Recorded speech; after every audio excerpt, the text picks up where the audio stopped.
Hi, நான் உங்கள் RV kitchen. இன்றைக்கி ஆர்வி கிச்சனில் ஒரு பூண்டு ரசம் தாங்க பார்க்க போகிறோம். அதுக்கு முதல்ல ரச பவுடர் மேக் பண்ணிக்கலாம். 2 டேபிள் ஸ்பூன் துவரம்பருப்பு போட்டுக்கலாம்.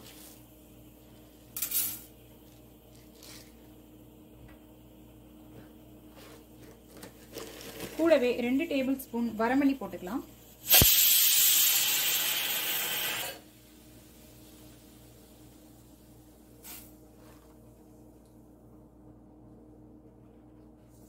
ஒன்றரை டேபிள் ஸ்பூன் சீரகம் போட்டுக்கலாம்.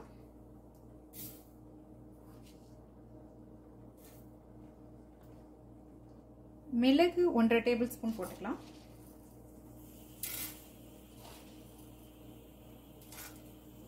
கூடவே ஒரு காஞ்ச மிளகாய் போட்டுக்கலாங்க.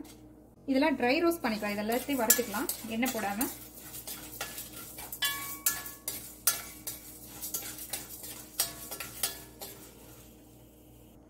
மீடியம் ஃப்ளேமில் வச்சு நல்லா வறுத்துக்கோங்க. லைட்டாக அந்த ஸ்மெல் வாசனை வர வரை வறுத்தா போதும், ரொம்ப வறுக்க வேண்டாம். இந்த அளவு வறுத்தா போங்க. நம்ம போட்டுக்க துவரம்பருப்பு ரொம்ப கருகக்கூடாது, அது மாதிரி பார்த்துக்கோங்க. ஸ்டவ் ஆஃப் பண்ணிடலாம். இது நல்லா ஆறட்டுங்க. வேற ஒரு பாத்திரத்துக்கு மாற்றிக்கலாம்.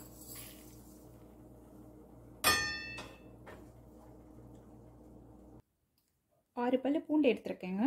அதை இப்போ தட்டி வச்சுக்கலாம். 1 2 பூண்டு இந்த மாதிரி 1 2 தட்டி வச்சுக்கோங்க. ரசம் தாளிச்சுக்கலாங்க.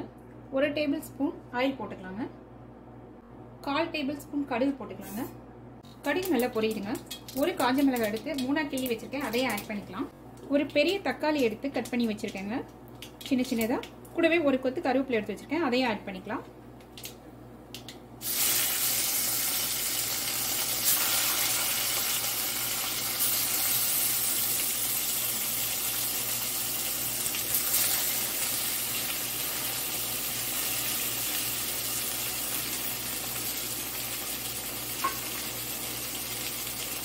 வதக்கிக்கலாம்.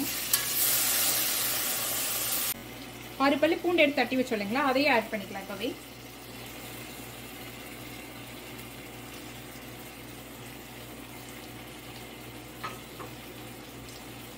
நல்லா மிக்ஸ் பண்ணிக்கலாங்க.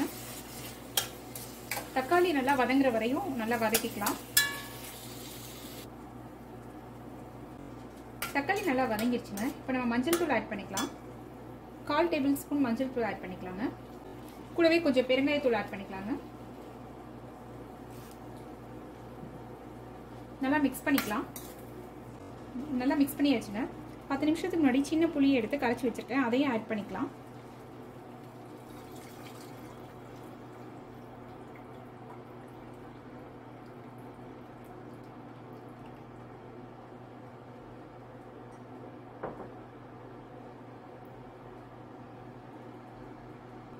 நமக்கு எவ்வளவு ரசம் தேவையோ அதுக்கு தகுந்த அளவு நம்ம தண்ணி ஆட் பண்ணிக்கலாங்க.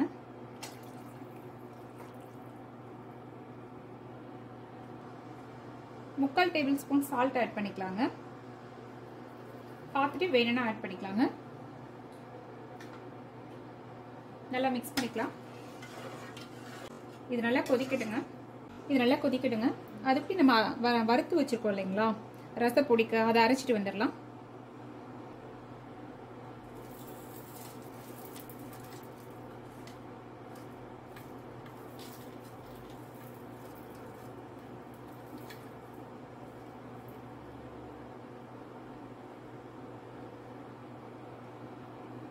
இப்போ பார்த்தீங்கன்னா நம்ம ஆட் பண்ண தக்காளியோ புளித்தண்ணியோ நல்லா கொதிக்குதுங்க. இப்போ நம்ம அரைச்சி வச்சிருக்க அந்த ரச பவுடர் அரைச்சி வச்சிருக்கோம் இல்லைங்களா வறுத்து, அதை 2 டேபிள் ஸ்பூன் ஆட் பண்ணுறேன்.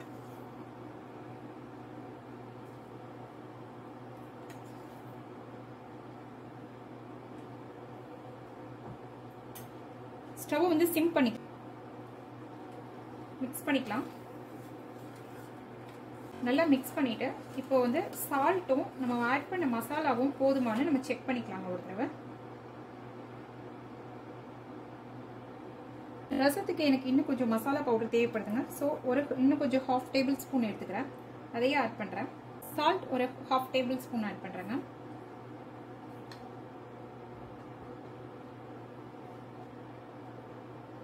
நல்லா மிக்ஸ் பண்ணிக்கலாம். ஒரு 2 நிமிஷம் இருக்கட்டுங்க. கொதிக்க வேணாம். ஒரு 2 நிமிஷம் நம்ம மசாலா போட்டு ஒரு 2 நிமிஷம் இருக்கணும். ரச பவுடர் போட்டு நம்ம ரச பவுடர் போட்டு ஒரு 2 நிமிஷம் ஆயிடுச்சுங்க. ஸ்டவ் ஆஃப் பண்ணிக்கலாம். ஃபைனலாக இதில் கொஞ்சம் கொத்தமல்லி ஆட் பண்ணிக்கலாங்க. அவ்வளோதாங்க, ரசம் ரெடி ஆயிடுச்சு. கூடவே துவையல் அரைச்சிக்கலாங்க. இன்றைக்கி பொட்டுக்கடலை துவையல் தான் அரைக்க போகிறேன். வாங்க பார்க்கலாம்.